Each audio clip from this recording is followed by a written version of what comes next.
Bridget, we are live. I love it. Awesome. Thank you so much for being our special guest.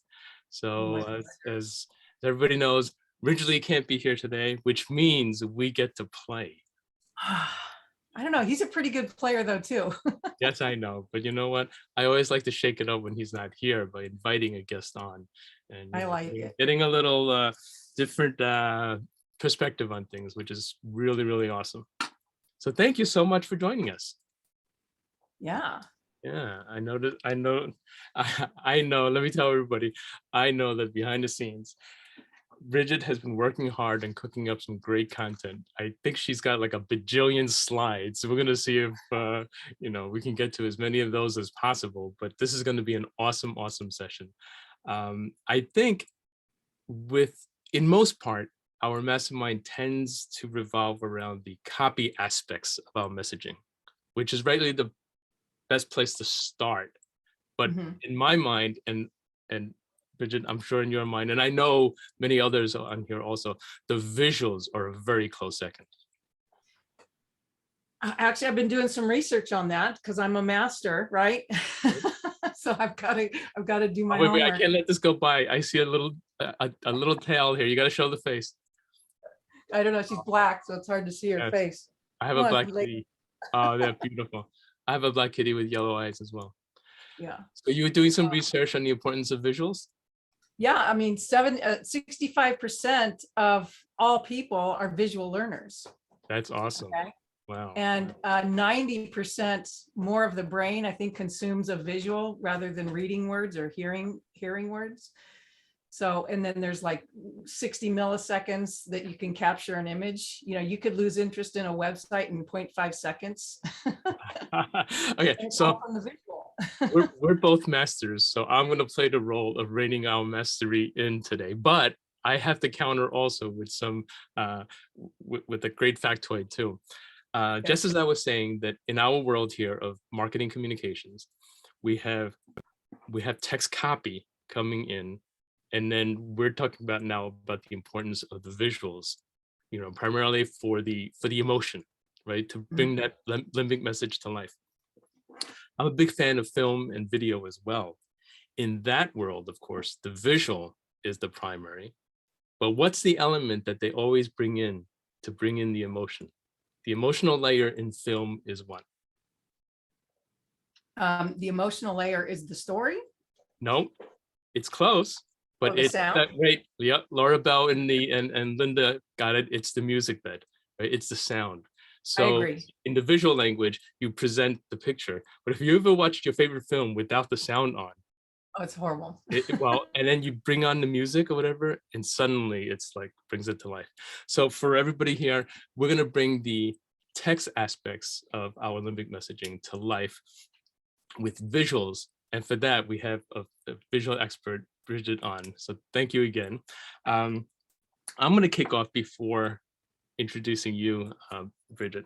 I'm going to run through a quick tutorial, okay, just to kind of bring everybody up, not up to speed, and this is not a training, but this is rather an illustration of some of the elements that we have at our disposal, under our control, that we can kind of bring to bear when we want to focus on the visual aspects.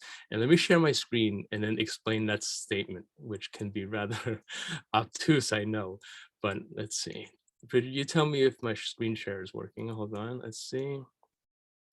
Okay, tell me when you can see my screen. I see your screen. Okay, great. So we're looking at, I just Googled at random elements of graphic design, right? And of course, HubSpot. For those of you who don't know HubSpot, they are famously all over the web. They are masters, speaking of masters, they are masters at content marketing, okay?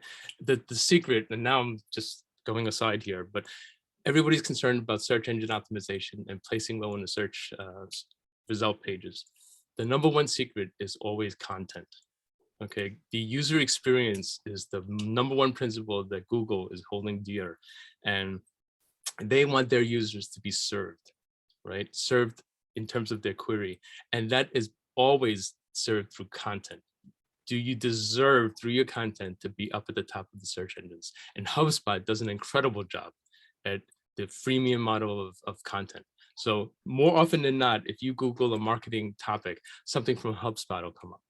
But anyway, I wanted to bring up this point about that there are elements of graphic design. And Brigette, feel free to jump in anytime. Okay. And what I mean by elements are things that think of these things as things on your palette or in your repertoire that you can bring to bear. Okay, and again, I'm not going to expect that in an hour, we're going to teach everybody how to master these elements, but just being aware of the elements themselves is a great start. So of course there's color. And in this group, I know we've always talked about color and everything. And, you know, originally and I consciously tend to use black backgrounds, right? To focus attention on us and the content. In our real life offices, when we take the background away, you know, then we see a whole different experience. And one of the first things that I said to Brigette when she jumped on is, Brigette, I love the color of your wall, right? So how did you choose that color? Well, I bought my house about 27 years ago, and I kept the white walls because I thought, well, I want it to be ready, resale ready, right? And so it took me 20 years to realize it's my home. I can do whatever I want. And so I picked a blue because I was looking at all the Pantone colors at Home Depot, and I just like, ooh, I like that one. And I just, you know, Great. intuitively. It really works for you. I like the red that I see peeking behind the out of the frames You there. know what those are? What are they? You see Oh, the look at diplomas? that. Awesome. Those are my three black belt. Three Wow. black belts. We're not gonna mess with you. Of course, the sign of mastery in that art is restraint. Okay, so here we go. Yeah, repetition. Right. All right, here we go. Of course, there's all kinds of color theory. We're not going to go into that. But just to give you an example, and this is why I like this article so much, HubSpot shows the principles in action, right? And so here's a great example of how color use is done to really create like energy and vibrancy, right? And so whether or not you like it or not, it's immaterial. Does the color palette that you choose serve what you're trying to communicate and accomplish? Second element, line, and there are charts like this that you can look up. I mean, people go to art school for these types of things, but right, like dynamic action tends to be on the diagonal. Passive is just straight like that. Blocky things, just solid and strong. Stable, unstable, meaning there's all kinds of elements. So when a graphic artist does their work, they're doing it for a reason. Now, of course, there are always exceptions to the rules, right? But it's nice to kind of know what the rules are. And even before that, it's great to know what the elements are, right? And so that's why I'm trying to paint a picture here of some of the things you can call into use. So here's an example of line in action. This is great. This was a communication design about, let me see what it was. It was for the World Chess Championship in New York, right? And so they really used this swirly line to talk about interconnectivity and chess moves and thinking ahead. And in New York, you know, it's the Statue of Liberty and so forth. So this is just an example. Here's one that we often use in communication of text. That's the idea of scale, right? And so, Brigette, I know you and I work a lot with headlines, but then also there's a superhead and a subhead, right? And you can make primary and secondary points using the idea of scale, right? And of course, I love typography and typographically based work. And you can do amazing things with no imagery at all, with just the fonts. Shapes, of course, different shapes evoke different feelings. There's also the idea of the negative space. So the lack of a shape or the definition of the shape between shapes is also important. Here's an often we don't think in the web work we do of using, you know, more organic type of shapes. So here's a great example of something round. Now, I just looking at this, Brigette, reminds me of the job that you did for your ladies in Hawaii. Avatar marketing. Yeah. Right, exactly. And I know they were all about, you know, organic and natural and all of that, and something like this would fit right in. Alignment of shapes, very important. Okay. And again, if you're thinking of these things and saying, oh yeah, these things are basic, that's exactly the point, right? These are the basic elements, the things that you can put together in a recipe. And that's what I have Brigette here for today. I'm showing you right now the ingredients and how to mix them is the topic of what I discussed with Brigette. Now, contrast, here's another one that for slide work and presentations, we use a lot. You find a picture that you like, or you have a bunch of pictures that have different color tones. How do you tie them all together cohesively? You can put a layer on top with a gradient and really play with the contrast. Okay, here's more examples of contrast. And then we're getting to the seventh one, which is space. Now, the composition and the space, again, I alluded to earlier, the negative space, that's the space between the spaces, is also just as important. And again, even without getting super fancy with photographs, you can do a lot of cool things just with things like type. Okay, so anyway, I just wanted to give the folks here, Brigette, a sense of some of the elements that you can bring to bear. Yeah, and you'll see most all of those at play in the slides that I have. And I will talk a bit more. You call it negative space. I grew up calling it creative white space. Oh, that's awesome. Yeah, right. Yeah, the white space is awesome. The thing that, if there's one thing that that differentiates visually trained people and not, and it doesn't mean you need to be professional, it just means that you need to be aware of some of the elements of design, is that respect for the white space. It's a very powerful thing. Again, I always like to draw analogies. In music, the lack of a note is just as impactful as the note itself. Yeah, right? The and then diving in deeper, the relationship of one note to another, the interval, when you have a note and then you have no note and then you have the next note, how far away that next note is, there's where some of that magic is coming in, right? So there's a lot of subtlety in design. So Brigette, before we jump into your slides, give us a little background as to how you got into this, what was your interest, your background, just tell us a couple of things that you think we should know about you. Well, I have some slides to talk about that, but just in a nutshell, I always wanted to be an artist since I was a zygote, I tell people. And my second job out of college after I got a degree in art was working for an event company in San Diego. And that's where I learned how to make slides. And that was before computers. So we were on a drawing board. Wow. You know, we're typesetting, we're getting typeset and laying it out with wax. And you know how you search for images back then? How? Hand me a Life magazine. So we need to find some images for this. And I'd look through the Life magazine. And I remember one day I wasn't looking fast enough. So he grabbed it away from me like this, and he's just flipping. And it's like now today, when I look through images online, I'm the same way. I can just see a whole bunch of images super quick and say, oh, that's the one. That's great. Oh, I have to interrupt you for a second. I'm always interrupting. I'm sorry. I too come from the back in the days, okay? Before Photoshop, we did the same exact things, but at a drafting table with actual, things, right? And so we would use our favorite tools, as you would know, Brigette, are the X-Acto blade, right, in its holder, and then also rubber cement, because you could just like peel it back off and all of that. Yeah. But the whole idea of like layering elements physically still exists. That metaphor still exists and is what drives tools like Photoshop today. Yeah, and the first assignment, or the first major assignment I got from working there, was he handed me a globe and he says, go home this weekend and paint the land white and the water black. And I didn't know why. I just did what he told me. I stayed within the lines. I was watching MTV the whole weekend. So I came back Monday. He says, did you paint the globe? I said, yeah, here it is. Great. Take this down to the photo studio. And I'm like, you guys have a photo studio? He didn't give me a tour of the place. I didn't even know what they did. I just had my drawing board. He was the art director.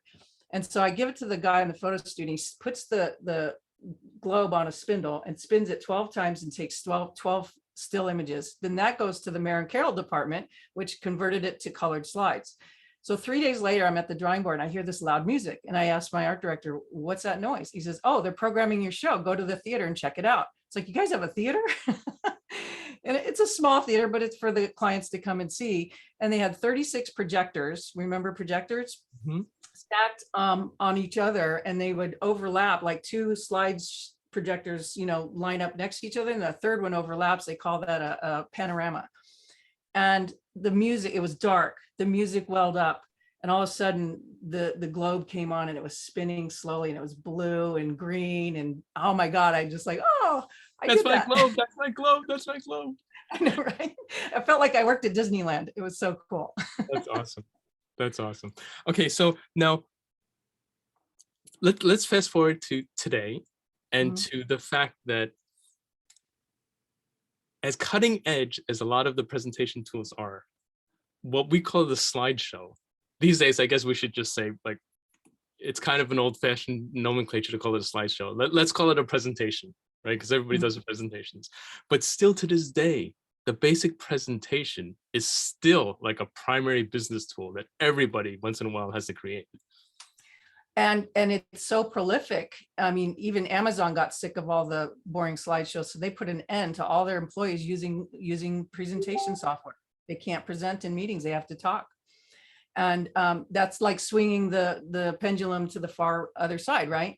But I got so excited when computers came out. I said, man, this is going to make my job so much easier. What I didn't foretell is how it's going to put it into everyone's hands, and that's how the boring slide got created. Right. And I've worked 30 years at live events. I'm the one behind the screen, running the computers, making changes to the slides.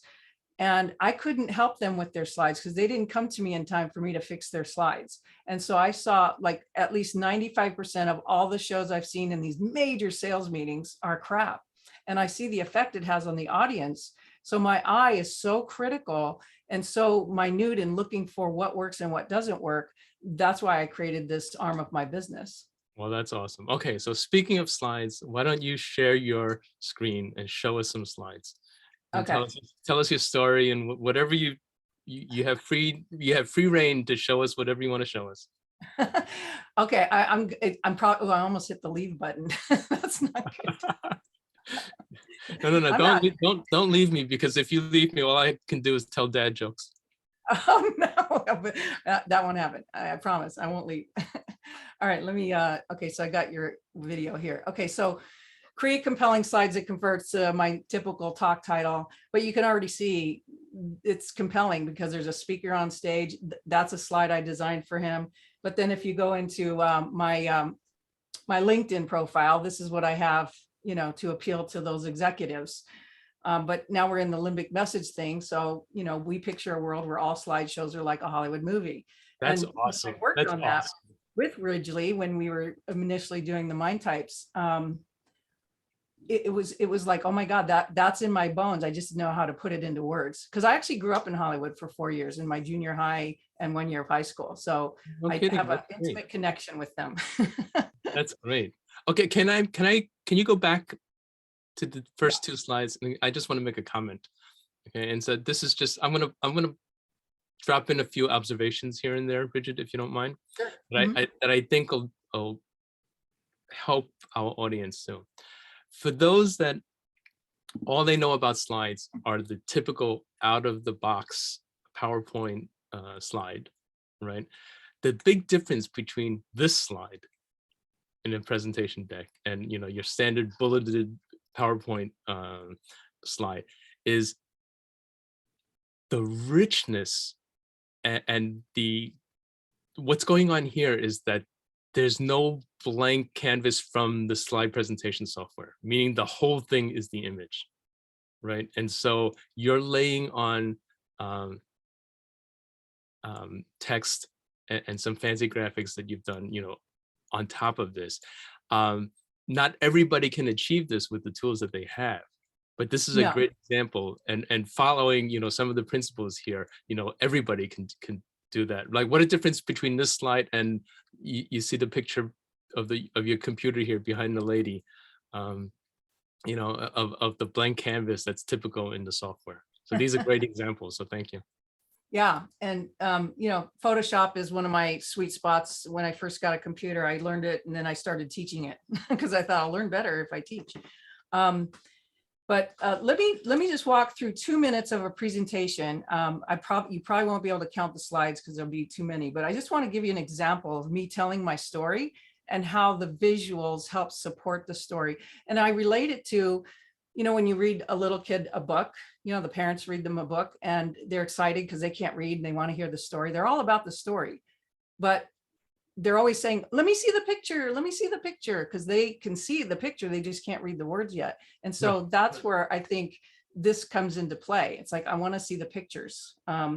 So, I get to do what I love every day. I get to design for clients. I've done websites, I do brochures, and my sweet spot is the slides, but it wasn't always that way. When I was in 5th grade, I really saw how much I loved artwork. In fact, in school, it was my favorite class time next to PE. And they had this art competition. And I came home with 2nd place. And I was so proud. And I showed my mom and she was very proud of me. But my stepdad was in the background saying, you'll never make money as an artist. I was like, oh my God, he doesn't really get my passion. So I made a commitment right then and there that I'm going to get good grades in school and I'm going to get a degree in art. And right out of college, I worked at a company, the event company. We worked on drawing boards. And then this is an example of me working a live event in Hollywood for a nonprofit. And then me with headsets. Actually, I'm in front of the screen, but off to the side for a biomedical conference. And I've won many graphic design awards for websites, packaging, and slide design. And this gives you an example of some of the clients I've worked with. And, my life's mission is to make a difference for 1 million audience members by working with 1,000 speakers. So I'm actually in a best-selling book, and Ridgely's in this book too, which really excites me. And I believe the audience deserves the best of you. And having slides that are congruent with your talk is key. And I picture a world where slide shame is a thing of the past. So I want to tell you about how you can, your talk can convey 1,000 more words per slide than what you can say alone, right? And my commitment is to abolish the boring slide and create a win-win experience for you and your audience. So, the biggest mistake people make is putting all their notes on a slide. We've seen this, right? The typical slideshow. And the other mistake they make is putting all their slides on a white background. And I say that because projected light is different the way we consume it than reflected light. So graphic design, most graphic design reflected light, like a coffee table book or a magazine or a newspaper. But now in the digital age, we're really looking at projected light, like a projector projects light onto a screen, we see it. So I look at a white background as like someone's shining a flashlight in your eyes, or you go to the theater, you spent 20 bucks on this movie, you've got your popcorn, the trailers are done and the movie starts, but they forgot to turn the lights off. It's like, hello, can you make it dark so we can enjoy the movie? So in our industry, we call it the eye chart when they have all that text. So, and I have a couple slides talking about limbic messaging, so what is that limbic messaged experience? It's the emotional, and it impacts the memory. And I read the next slide rather than the earlier one. But limbic messaging talks to the creativity. So here is an example, me working backstage at that another nonprofit event. I worked this cardiology conference for 12 years, and all the doctor's slides were horrible. It's the typical doctor slide. They have all these charts and graphs, and they're so minute, you can't see the thing. And then they pull out their laser pointer and they're pointing to pixels. It's like, see it right here? It's a pixel. So this guy, every year he had standing room only. We're talking about 800 people in the room. And when he spoke, everyone wanted to come because he had a really great slideshow. He had an agency design of slides, but he was very visual. And when I saw his deck, when I opened his deck on the computer before he went on stage, I was like, oh my God, this looks awesome. I can't wait to hear his talk. I have no idea what he's talking about, and I'm excited. So he put a map of the US. And then he said, this is all the McDonald's in the US. And then he goes, and this is where all the heart diseases in the US. So what did your brain just do? Did it map them together? Yes, exactly. Yeah, he didn't show this slide. I'm just putting it to show you Right, yes. that that was all visual, memory limbic messaging. He told that 15 years ago, and I still remember what he was talking about. So it's in the visuals that we remember. You get it at a level that would be hard to do if it wasn't visual like that. Right. So So here's an example. I actually grabbed this off the internet. It was a slide. Someone grabbed that artwork off the internet and put it on a slide, slapped it, not even centered it, right? And I'm like, oh, how can I improve this? I was like, okay, well, here we go. Basically, fill the frame with the color, okay? So it's a nice graphic. And then type out your text and put it on a dark background. It's much easier to read because our eyes go to the light. When you look at a slide, our eyes go to the light. And so if you're putting white in the background, you're fighting. So notice how jarring this is. And after a while, your brain is going to get so tired because it's got to conjugate each letter before it can read the word, before it can put the sentence together. And so that brain power is just going to basically put you to sleep. See, that's awesome. That was worth the price of admission right there. Let's step through that. Let's step through that again for everybody. So here's a graphic that you found on the internet. It's presented in the typical PowerPoint way against a white background. And obviously it looks like, you know, that, and you transformed it into an incredibly luscious looking, professionally designed slide like that, simply by filling the white space frame with the graphic, putting a black background on there and picking up the color from the graphic itself, Yes. to put the text to the left. So this Very is common thing I do. brilliant. And then this was a client slide. He called it a sample funnel. I was like, that doesn't look like a sample funnel to me. How about this? And he thought that was awesome, right? But then he said, this is my hot seat. And it's like, you're talking about a hot seat in a mastermind, and a hot seat, you know, is not always comfortable, right? So I said, that's not a hot seat. This isn't a hot seat. That looks enrolling, right? Like, oh, those are those comfortable chairs you see in the hotel, you know, in the lobby. You want to just sit in it and melt. But then there's this desolate background and there's impending clouds. So there's the tension, but there's the comfort. To me, that describes a hot seat. And when I showed this to him, we argued actually. We have to linger here for a second, because Okay. this is an example brought to life of the emotion, the emotionality that can come from the image, right? So, I mean, like, the before and after here is just incredible. Go back and show the before again, please. And then let's look at this again. And he argued, he says, I don't need a picture. I'm like, you need a picture. No one was coming to his hot seat. He'd invite him in. No one wanted to raise their hand. This is incredible. Yeah. So one of the things I also profess, including white backgrounds, is by under any circumstances, please don't use bullets, because bullets kill. I mean, look at it. Does that look like an offer you want to buy? No. You know, I don't even like it because the numbers aren't lined up. I can't add the numbers up. I'm kind of a math nerd, you know. So I created this slide for her. And this is a bulleted slide, but it doesn't look like bullets. Right? And I tied an image to each of the words for that limbic memory, you know, because you tie a visual to what they're saying and you're going to remember it so much longer. Here's another one. I can't believe she gave me this, but that was her bullet. And I loved how, you know, it's just like, well, what do you do with this? And I said, that picture is awesome. What you're talking about. And I asked her, tell me what you're saying to the slide. I said, okay, let's go full frame with the picture. You don't need the bullets, just speak the bullets. And then we'll put the title at the bottom. And I put the title at the bottom because where do our eyes go when we look at an image? First, we look for faces, we look for eyes. Are they looking at us? If not, then what are they looking at? So we start from the left in the face and we see a move to the right. And it's basically talking about, you know, if you're not healthy, you're going to age quicker. Okay. And then this is a slide that I created. Let's go back to that one before this one here, because I just want to bask in your genius here and point out to the folks again. I'm trying to tie it back to the elements that we talked about earlier.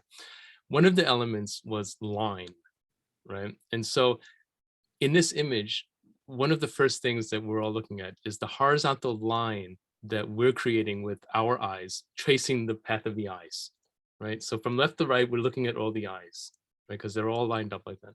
Then the problem solution text line is yet another horizontal line. So the brilliance here is that, you know, Brigette is choosing two elements of line. One is embedded in the image, and the other she created using the text line. But this is how an artist will create using her palette of elements. You know, choose it, correctly and design the desired effect. So great work, Brigette. And the next slide is, I did it for the former CFO of Microsoft, okay? And I said, he's giving me these bulleted lists. How can I fix this? And so I said, oh, let's just use Post-it notes. And I told him about it. He says, okay, cool. And I said, what we'll do is when you're talking about an idea, we'll show the picture. You're just going to tell the story and we'll put the Post-it note on the slide that it's relating to. Great. And he's talking about finance and how finance did not get along with sales, and how this one underling discovered a report and marched over to sales and says, you need to call all these people on this list and ask them why they didn't renew, and then ask them to renew. And within 3 months of a 10-minute conversation, they made $10 million. And the finance VP of finance goes, oh my God, there's something here. We got to talk to sales. We got to be the mentor. The sales are the heroes. Everyone wants to be a hero. No one wants to be the mentor. And so he really now goes around speaking on how finance needs to be the mentor. So when I gave him this deck, it was a very pictorial deck. It was all on the story of Star Wars and, hero and mentor. And I gave it to him and he scratched his head and he goes, how do I present this? And I'm like, oh, he's from Microsoft. He's looking for bullets. That's funny. I said, strings of stories. He had a picture of him on stage when he worked for Kodak. He won an award. And I said, when you get to this slide of you on Kodak stage, tell the story about working for Kodak. So it was hard for him to kind of fathom. It was new for him. But I'm telling you, stories is the way to go. Here's another one. I mean, this woman is all about health. And I was like, I'm not getting faith out of that slide. So this is actually pure PowerPoint. This animation is pure PowerPoint. And when I gave it to her, she's like, wow. So pretty fun. And then just a couple more. These are just mainly images. So this is a client of mine who helps people write their book. And so we have a subtle background of a book that's tattered, and it's well read. And it's like, why would you write a book? I'd want to write a book that looked like that because then I know people are reading it, right? So it's subliminal. This is and great. Then, now, before you advance, can you go back? I just want to mention too the tie-in.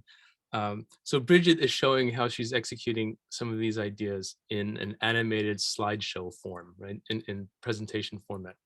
mm-hmm. But I urge everybody to always be thinking of reuse. Okay, so one of the things that we're always preaching in our methodology here is create your limbic messaging. It starts with text, but then as you bring it to life with the graphics, your goal is to use it everywhere. Now, I want everybody to look at this slide right here. It was nicely animated. Brigette talked about having the background image. This is perfect, of course, for a slide deck. But also this happens to be a great banner for your website or a social media graphic. So keep in mind that your design, all you have to do is recast it into whatever pixel dimensions, your social media platform asks for, and they're all different, right? But the idea is to reuse the concepts. And when you look at it in that viewpoint, you'll see that, oh yes, I'm doing some great work with my slides so that I can do that, but I can reuse all of that on my website and everywhere else. So brilliant, Brigette. Yes. So just going forward, she talks about why a book, and she may talk to this one slide for 5 minutes, but why would you want to write a book? And basically it's to discover your heart message. And again, she's talking about, well, what is your heart message? What's important to you? What do you want to convey to the world? And as she's telling that, I'm looking at this image. I'm like, I love this image. She's creating this heart out of a light. There's a fire there. It's sunset. It's just a rich image. And so I'm formulating my own opinions of what she's saying to this image. And then we found this image. This is a great image. Embrace the words of your book, right? And then this last one, this is exactly what she said on the slide. Frame your message so people hunger for it. We found this image. And notice how the rice is in a shape of a heart. We were doing hearts throughout her slide deck. So that heart that they were drawing on the beach, and then this heart, it just tied into your heart message. So pretty cool stuff. And then again, back to Microsoft, they were talking about how their department was alienated and he wanted to know what went wrong. So I just took the image full color and then I ghosted it back or sepia toned it and then put text on top. So it's a great way to kind of extend the slide, so to speak, over several slides, if that makes sense. And then here's a series of slides that talks about one-to-many. Okay, so you're an entrepreneur, you may spend an hour on a phone call with a potential client, and if they buy, you might make $8,000. But what if you could speak for an hour and speak to many people, and of all those people you speak to, 5 people sign up for your content, right? And so 1 hour, 5 clients, $40,000. So you want to ask yourself, what is a sales call worth to you? Now that was a series of slides I created for Danella Burnett. If you don't know her, she helps speakers get on stage. Actually, Ridgely is working with her, and it blew her away. It blew her away. I redesigned all her slides, but it's a storytelling through basics of animation. You probably don't even know how many slides that is. It was just moving almost like video, right? That's the Hollywood effect. And then some other images. Before you go on, I have to jump in with some commentary from Mary in the chat. She said, Okay. "This is amazing info. Thank you, X10. I work with attorneys and they are the worst with slides. One guy sent me 90 slides for a 30-minute talk. I am just loving this presentation. Bridget is a genius, so gifted." Oh, thank you. Love it. I know the pain about the attorney world. My brother happens to do slides for, it's been now maybe 15 years going on, but he works for a large law firm. And yeah, his job is to try to make presentable the first draft slideshows that they send him. Right, like this is the walk-in slide for her talk, and she just had text on it before with a plain colored background, and it wasn't even well laid out. And I said, no, we need an image. We need an image to tie. So I'm so glad you have an example of a walk-in slide, because in some of the private consultations that Ridgely and I do, where the CEO is looking to maximize, every single point of contact, one that oftentimes is neglected is the walk-in slide, meaning the slide that's on there before the presentation begins. It's like the material you see at the movie theater before the movie begins. That stuff is super impactful because of the length of time that it shows up for, right? Also too, there are digital equivalents of that. When you start your Zoom presentation or your webinar, and you're waiting for people to show up, and you're doing your thing about, hey, everybody jump in and say where you're from. Hey, it's Hubert from New York, blah, blah, blah, whatever. You can have a slide up on there with your limbic message and your title and an emotional image, and you can get a lot out of that because of the amount of time you spend on that walk-in slide. Yes, yeah. So I know we're at 20 minutes. Can I just show a little bit of eye candy? This is so valuable. Please keep going. Everybody get your questions ready for Bridget. We're going to respect Bridget's time and try to keep this to the usual hour length. But if the questions, go beyond that, that's fine. I'd like Bridget to keep sharing her genius. I could talk all day. I love it. But this slide I just created for a client last night, and he's a lawyer, and he speaks about personal injury to chiropractors. And he's talking about the sharks in the water, lawyers, they won't give the money to the chiropractors. They keep it all for themselves. So he's talking about this problem. And then this was another image. We found this image. See the shark in the water? I think it's photoshopped. I don't think it's a real shark, but it still looks cool, right? It's subtle. I have to make a comment about that. One time I was Ridgely is in Pensacola. Most of you know that. He had a house.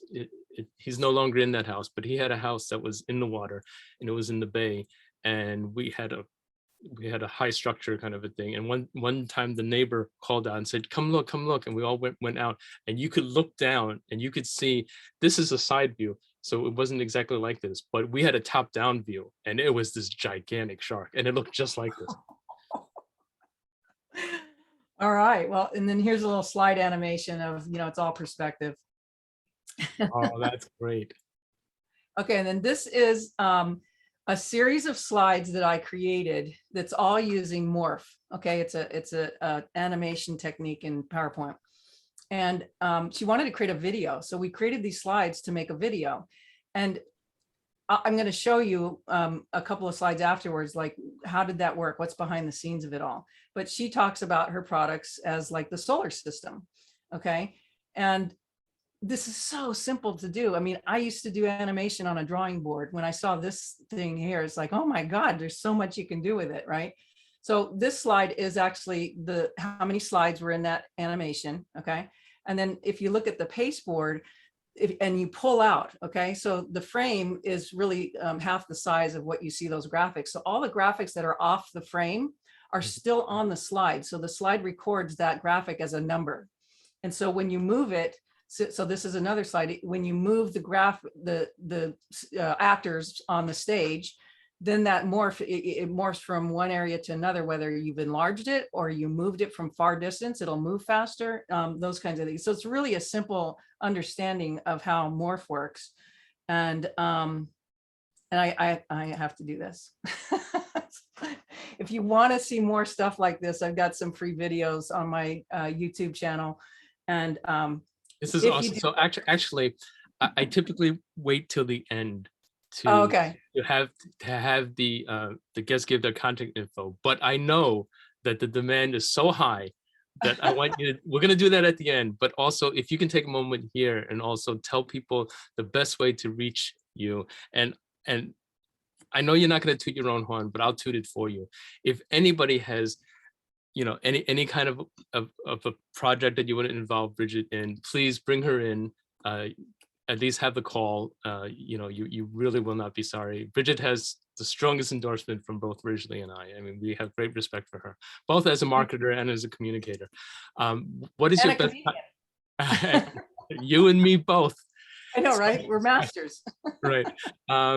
So what's the best way for people to reach you? I just wanted to hit that last animation. Don't forget to subscribe. Exactly. Yes. But how should people reach you? So my main website for graphic for the PowerPoint is presentationdesignexpert.com. And I could drop it in the chat if you want me to. Yes, please. And of so course, that's my email if you want to reach me. The people that have access to our Facebook group, of course, you can reach out there. Yes. So your email is wow@presentationdesignexpert.com. Yeah. Presentationdesignexpert.com is the website. Great. Okay, great. Oh, and Art, I am an advocate for colorblindness. I see designs all the time that are not going to work for colorblind people. And I tell them, it says green text on an orange background isn't going to work, you know? So I respect you guys. I keep you in the top of my mind all the time, right, because, you know, we're communicating visually, and if they can't see it, what's the point? Exactly. So if I may share my screen for a moment. Yes. Yeah. This point that Art brings up is so super important. Okay. So when I take clients on to do design work, the first thing I do actually, Brigette, okay, so it is to actually have them take a colorblind test.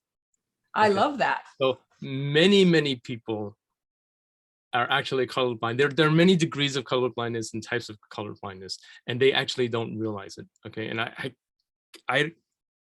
for years struggled with, once in a while I would just butt heads with somebody, a client, with such ferocity that I wasn't getting where they came from. And then finally one guy said to me, well, I'm colorblind, but this doesn't look right to me. I'm like, oh, okay. So I want to know up front if a person's colorblind or not. Right. So there are plenty of color vision tests online that you can take. And, you know, it's, you know, it's very short, very well worth it. Okay. Again, most colorblind people tend to be men. Many fewer are women, but that's not unheard of either. So I actually run everybody through the color blindness thing. And since I have my screen up, rather than come back on later, Brigette, if you can just indulge me for a minute, I just want to also mention that the importance of color, like you mentioned about going and looking at color swatches and stuff like that.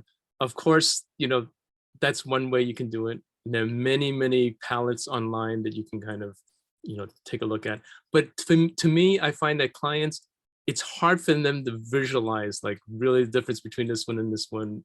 So I had them look at a tool from Canva called color combinations. Yeah. And what happens is, this is similar, the palette is on this side, but then a photo illustrates the use of that palette. So I have them go through this list and react more to the image than the palette. Because for the layman, it's hard to translate the palette into what the look like might be. Right. So I find this one, and the URL is canva.com/learn/100-color-combinations. And to me, this is a very, very cool tool. And there's a tool out there that will pick colors from your photo. You upload the photo and Yes, it'll pick the yes, color. I've seen that, and that's awesome. Yeah. Okay. And then speaking of photos, I wanted to share a couple of ideas for stock photography. Now, of course, stock photography you can spend $1 zillion on, okay, with the paid stock photography. But I want you all, when you're exploring your project, to understand that there's a concept called Creative Commons licensing, right? And there are levels of it, but there are sites such as unsplash.com, and there's another one called Pexels, and there are many of these actually. But what you want to look at is, as opposed to the like iStock Photo and the paid ones, there are many photo sites that have free use rights for. And the way I judge them is, typically back in the day, free stock art never contained people's faces because of licensing issues. But in today's world of free stock art, I like to search the word people and see, am I getting real faces? Right? For me, like there's nothing like having a person's face express the emotion. But ad agencies have the budget to spend $1 zillion getting it from the high-end stock places, but you can find free stock photos with people's images. So I just wanted to share that. Yeah, and most I actually have a free report that I offer, when I'm in summits and stuff, that is my favorite free and low cost image banks, because the images are everything in the work that I do. Exactly. And finding those images that aren't overused is one of our sweet spots. And so there's a lot of possibility, but I think a lot of people don't even know how to pick an image. And as artists, we know, oh, I love the balance of this. Oh, there's all this extra room on the side. I could put text over there, so we can see the possibilities in an image. And we, because we're Photoshop experts, we also create possibilities by, manipulating the image so that we could put text anywhere. Right, exactly. Yeah. Okay, did you have more slides you wanted to show? I kind of jumped to the end. Oh, that's okay. We can start taking yeah, questions. let's take questions. Yeah. All right, so if anybody has any questions, please put them in the chat. If anybody would like to come on live, please raise your hand. Art, thank you for sharing your story here. Art followed up with his colorblind story by saying that he was going to be an Air Force pilot until he took the colorblind test. Yeah, he said he thought it was a psychological test because there weren't any numbers. Oh boy, now they give that test upfront instead of last. Cost me 2 years in Air Force ROTC in college. Oh. Yeah, Mary's asking, will you give us some links to these tools? Yes, we'll drop some links. Awesome. Okay, again, if anybody wants to have a specific question for Bridget, please drop it in. And while people are thinking about their questions, Bridget, do you want to show a couple more slides from the middle? Sure. Right. Get slides back up here. I'm going to go into, okay, I have this little animation I created on storyboarding. Oh, storyboarding. Of it. So storyboarding is what I was doing, helping my art director at that event company. He would do the storyboards, and then I would take his storyboards and create the artwork, or there would be call outs to have video shot or still images, all that kind of stuff. And so when I talk about when you create your slides, what I suggest is use Post-it notes to write down the 3 to 5 ideas you want to convey in your talk. And then from that, you might thumbnail a little picture or just write down words of like, I think a picture of this would work good for this topic. And so you can see here, I just kind of drew some simple objects. And then what I love about Post-it notes is you can reorder them, right? So it's like, okay, I'm going to change the order of this talk because I think this is going to be more impactful if I start here and then go there, that kind of thing. And then this is, a slide sorter view of a slide deck. And there are some white slides in here, but the white slides, when they're peppered with the other stuff, kind of wake you up. And this is a former marketing executive. He worked for Wendy's when they coined the phrase, "Where's the beef?" And he's my business mentor. He lives locally, so we get to have lunch together all the time. And he gives score talks. And when he saw what I did and I create these slides for him, he gets like all these people come into his talks, and they're just fascinated by what he talks about, marketing and how to grow your business and stuff like that. But people are enamored by the slides, and they think it's a template. Like, where'd you get Right. that template? Well, no, this is great. And actually, let me just dwell on this slide for a second. Earlier, Bridget showed some real wow type slides that if you ask Bridget, she would downplay it and say, oh, it's nothing. But what's nothing for an experienced artist like Bridget that has command of not only the basic concepts, but the more advanced concepts, and specifically the tools at her disposal to execute these things. Her nothing is like, you might as well be trying to go to the moon if you're just, a regular business person, without that depth of knowledge. So the example that she showed with the planets swirling around and all those animations were so cool, but typically out of range of feasibility for do-it-yourselfers. But this slide set here, I want to point out, is imminently doable by everybody. Okay, specifically, if you look at these, you'll see that what's happening is that the research is being done to find an appropriate, great image, using that image as background, and then choosing your most relevant thoughts and putting that as large, text, next to the image or somewhere in the image, right? And if there's no, like for example, on the right column, the third one down, the lady, and it says speak the language of the customer. You're taking the photo. It's got some white space on the side. You're putting the photo to the side, and you're putting in large font your message, right? Brilliantly simple. And here's the full frame example. Okay.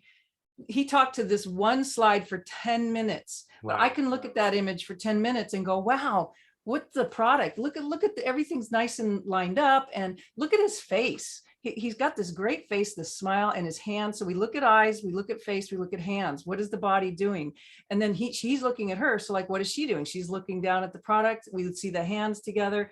So we are minutely in milliseconds, we're creating an opinion. And he's talking about know your customer.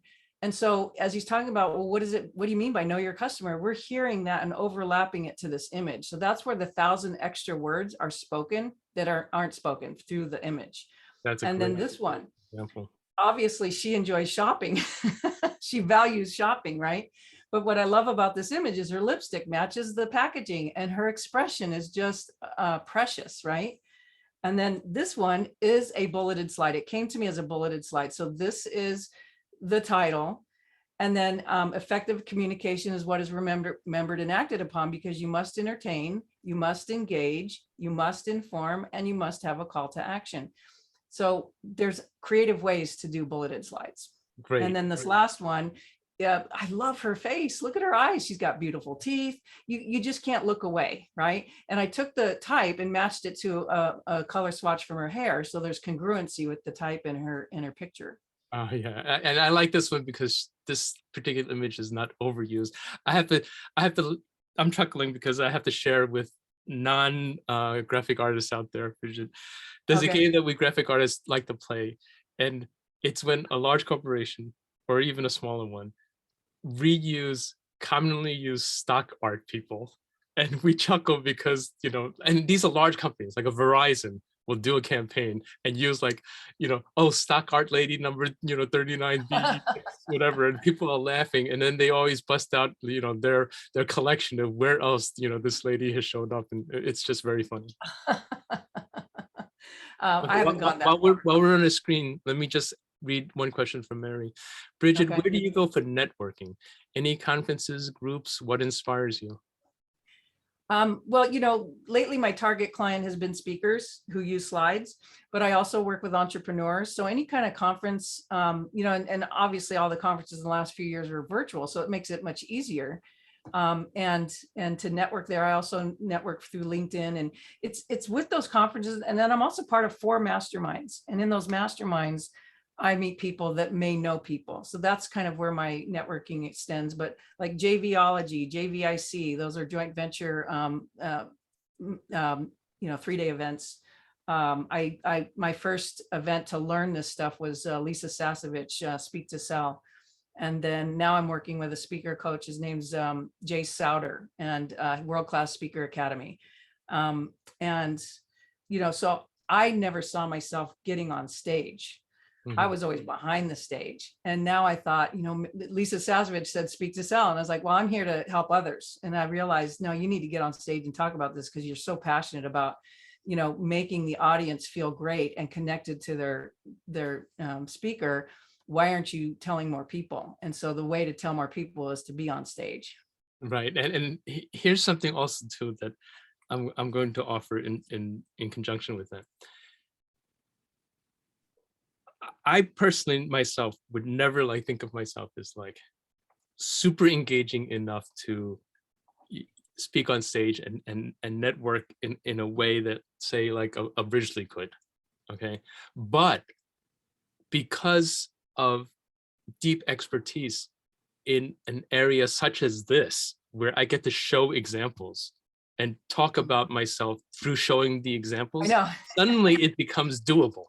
And suddenly it becomes like you have something that people remember. Oh, she's the one with those awesome slides, right? And so a lot of people in our group that have been joining lately belong to various networking opportunity type things where they're representing a company. And keep in mind this, the company may provide you with material to use in your communications, but that doesn't mean that you can create your own version of similar concepts for your slides, or have in your slide decks interleaved, different things. Some may be provided officially from the company, or others may be, your own slides, such as this, right?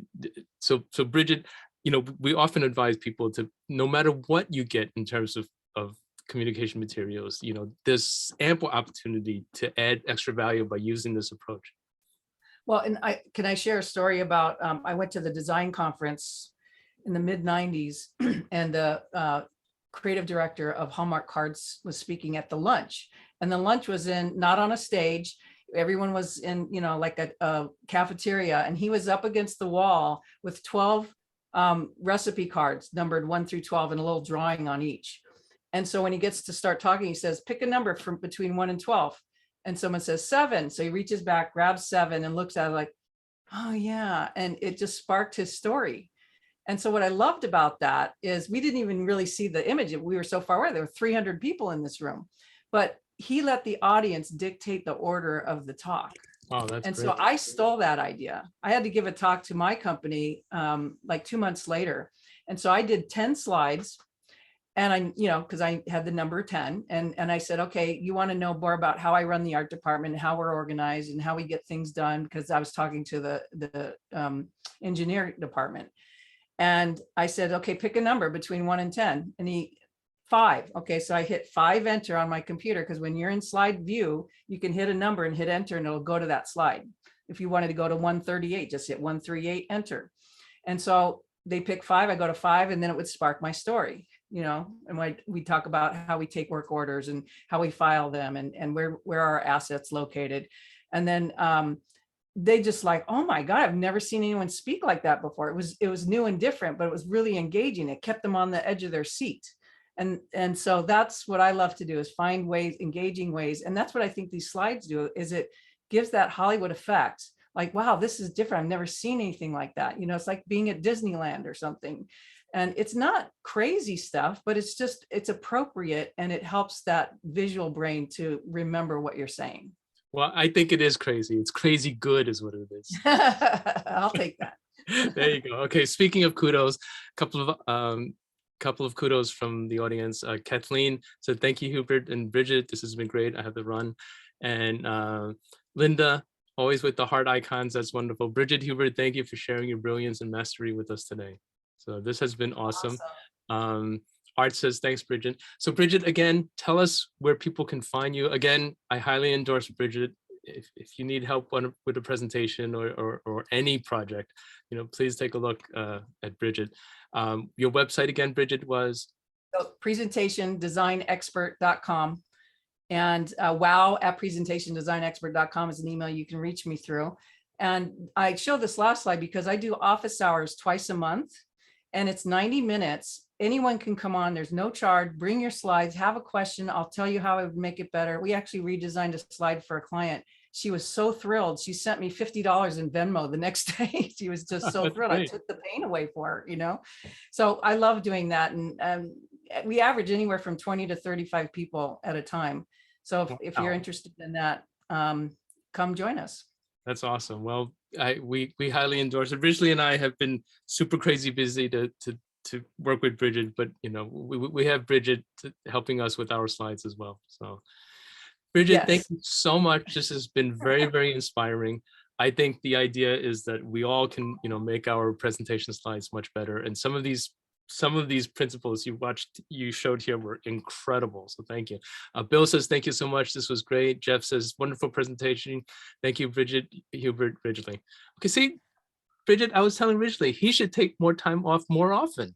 I know. And if you need a break, I'll fill in for you. There you go. I'm just going to send everybody over to your Zoom office hours. Okay, Brigette, well, I appreciate you. I appreciate our audience. Everybody's saying thank you. And Marita is saying thank you. Christy is saying thank you. So again, everybody, we thank you for your attention. And Brigette, big hugs to you. You're fabulously talented. I look forward to seeing you again, hopefully on the Marketers Cruise. Oh, that would be fun. Okay, thanks so much. Bye, everybody. Bye.